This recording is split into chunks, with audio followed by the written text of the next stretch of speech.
Kali ini kita akan membahas mengenai keamanan, bahaya, dan risiko di laboratorium. Materi ini bisa Anda dapatkan, bisa Anda baca di buku bab 6 dan 7, ya, buku keselamatan keamanan kerja di lab.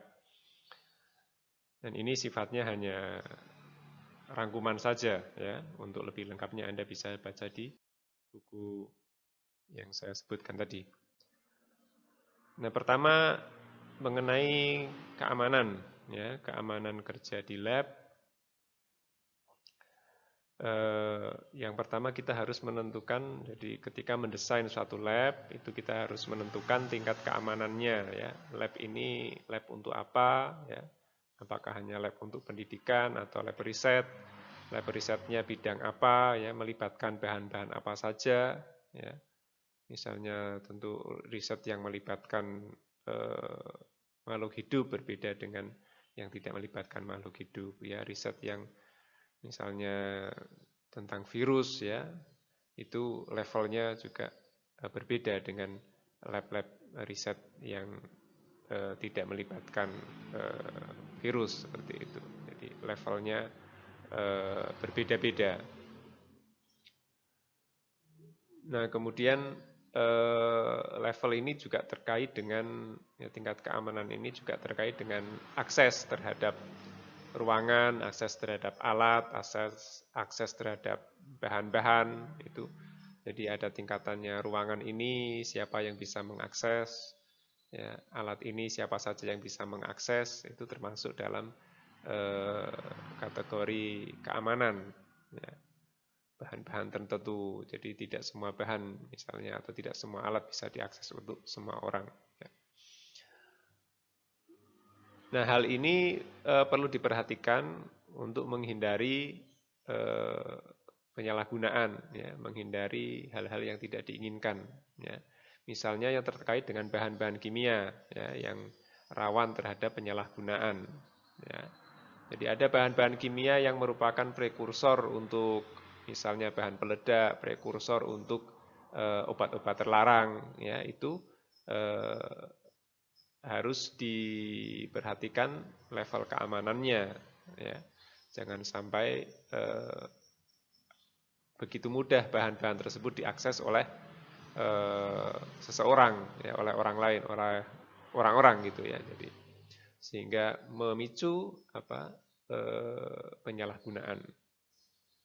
Nah, ini contoh bahan-bahan kimia yang bisa disalahgunakan, ya. Ya, bahan-bahan ini adalah bahan-bahan yang biasa sebenarnya, ya. Aseton, etanol itu kan pelarut yang biasa kita gunakan, ya. Tetapi kalau digunakan tidak sesuai dengan digunakan tidak dengan pengendalian, itu bisa ya disalahgunakan seperti itu. Nah, untuk menghindari ini, ya, satu tadi level keamanannya harus diperhatikan, kemudian dalam prakteknya itu harus ditinjau secara periodik, ya. Inventarisasinya harus tertib, ya. Jadi siapa yang menggunakan, untuk apa, tanggal berapa, sebanyak berapa, itu ada inventarisnya, ada rekamannya, ya. Kalau sekarang ya biasanya sudah dalam bentuk elektronik, ya, database gitu. Nah, ini juga akan membantu ketika misalnya bahan sudah hampir habis, itu segera diadakan pengadaan lagi, itu juga akan membantu, ya, dengan inventarisasi yang tertib itu akan membantu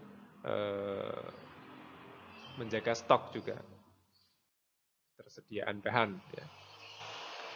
Nah, kemudian terkait dengan keamanan informasi atau data, ya. Jadi data atau informasi dari lab itu tidak semuanya bersifat publik, ya. Ada batasan-batasannya, ya. Ada informasi yang memang publik yang bisa diketahui oleh semua orang, ada yang terbatas hanya internal saja, ada yang bisa diketahui hanya orang-orang yang ada di lab, ada yang sifatnya rahasia, ya, hanya orang-orang yang terlibat dalam pekerjaan tertentu saja, ya. Jadi level ini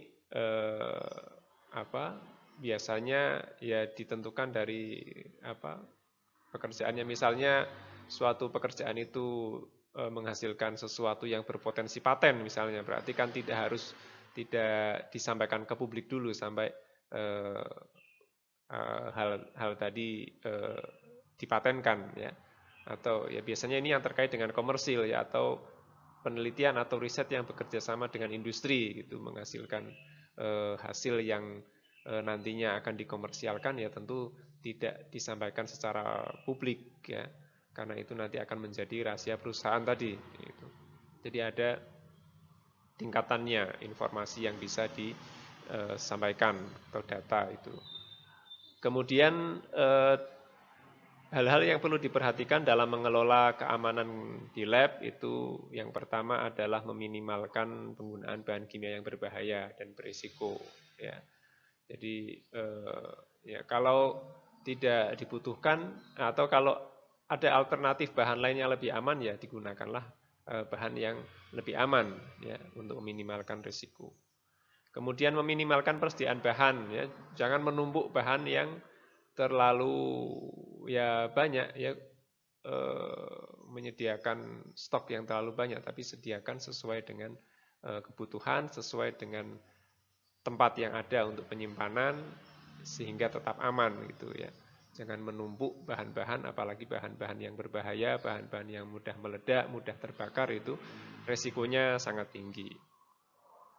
Kemudian meminimalkan waktu penyimpanan. Nah, ini terkait dengan yang tadi ya. Jadi kalau kita menumpuk bahan terlalu lama, otomatis nanti penyimpanannya akan lama. Jadi resiko yang ditimbulkan menjadi lebih besar. Kemudian membatasi akses ya.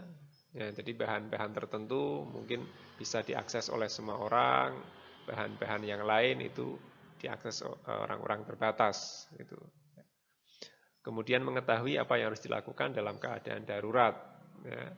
Jadi setiap orang yang bekerja di lab harus paham ini, kalau terjadi kebocoran bagaimana yang harus dilakukan, kalau terjadi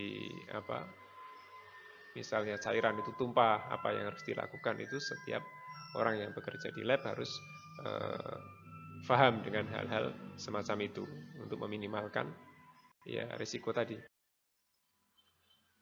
Nah, ini beberapa informasi yang bisa digunakan, yang bisa menjadi sumber informasi untuk mengetahui bahaya dan risiko di lab ya.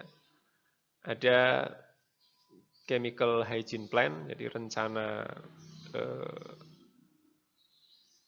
hygiene bahan-bahan kimia. Kemudian, nah yang paling umum itu ini ya, Material Safety Data Sheet, ya MSDS. Jadi ketika Anda akan bekerja di lab, Anda harus memiliki MSDS dari setiap bahan yang akan Anda gunakan.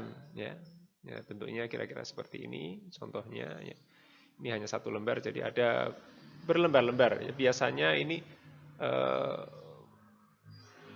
company atau perusahaan yang mengeluarkan bahan kimia itu sudah menyertakan MSDS ini ya, Material Safety Data Sheet. Jadi di situ ada nama bahannya apa, ya, bentuknya apa, ya, cair, padat atau gas, kemudian sifat-sifatnya bagaimana, penyimpanannya bagaimana, itu lengkap di situ. Nah itu harus Anda miliki ya, harus Anda pahami ketika Anda bekerja dengan bahan tertentu ya. Ini acuannya MSDS ini.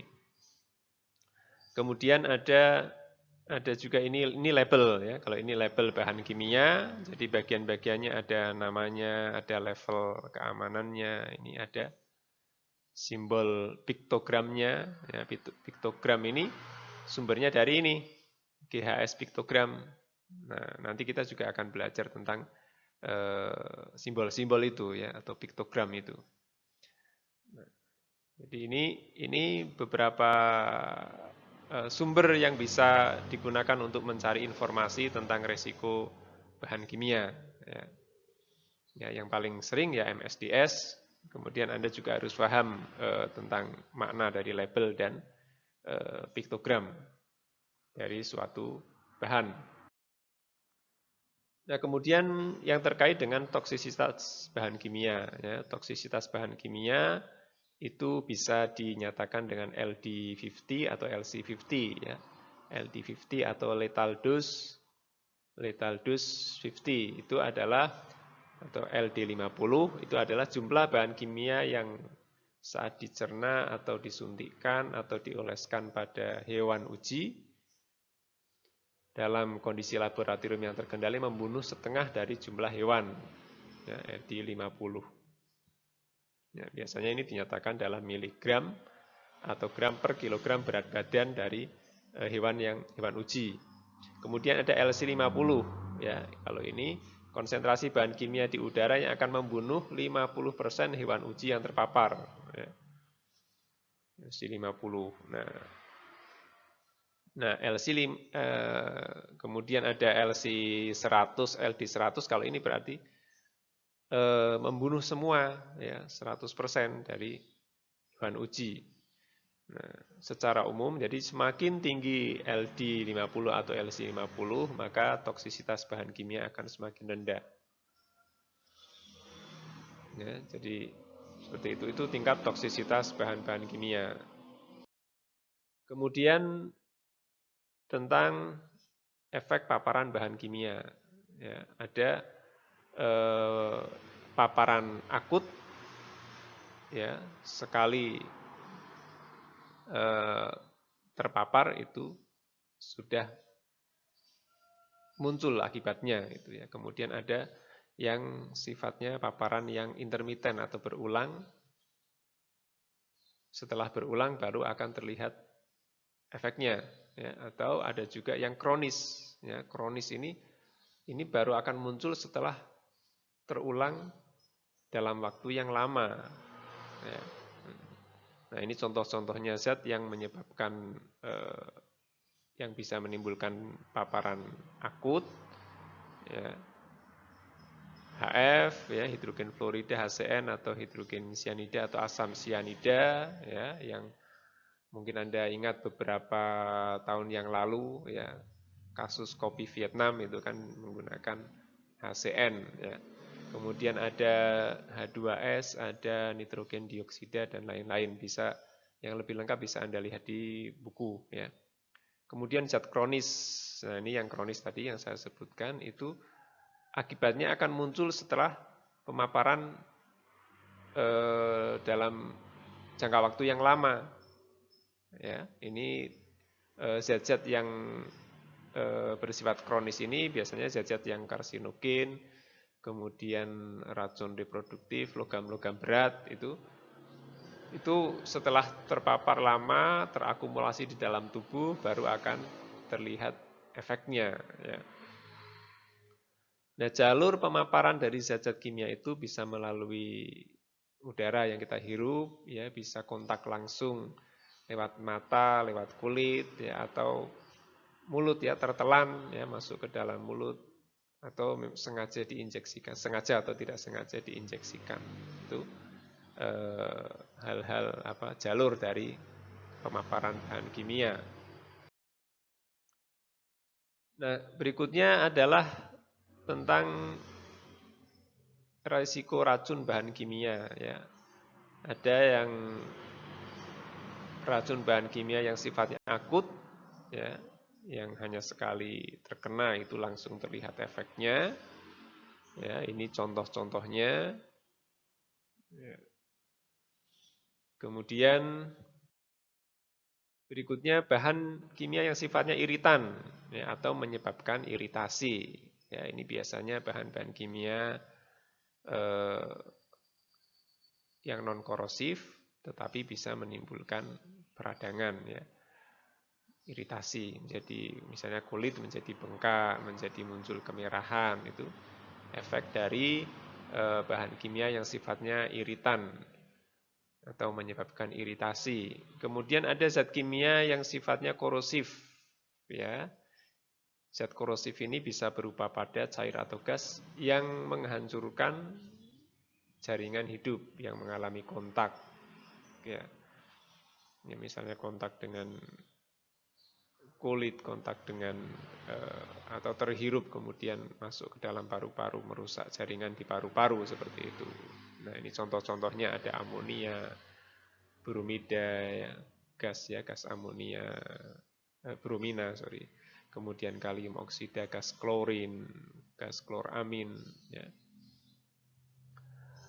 Kemudian ada zat kimia yang sifatnya alergen atau alergen dan sensitizer. Ya. Kemudian ada juga bahan kimia yang sifatnya asfiksian. Nah, asfiksian ini adalah zat yang dapat mengganggu pengiriman pasokan oksigen ke dalam otak, ya, atau ke dalam ya organ-organ tubuh lain yang vital. Ya. Misalnya karbon monoksida itu kan mengikat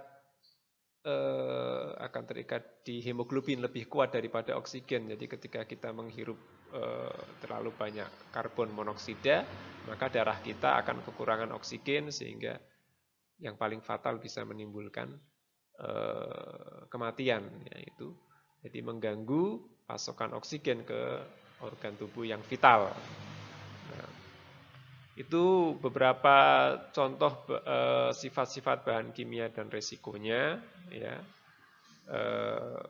Ada lagi misalnya zat kimia yang karsinogen, kemudian yang bisa menimbulkan meracuni organ dan saraf, ya. Bisa selengkapnya bisa Anda baca di buku, ya.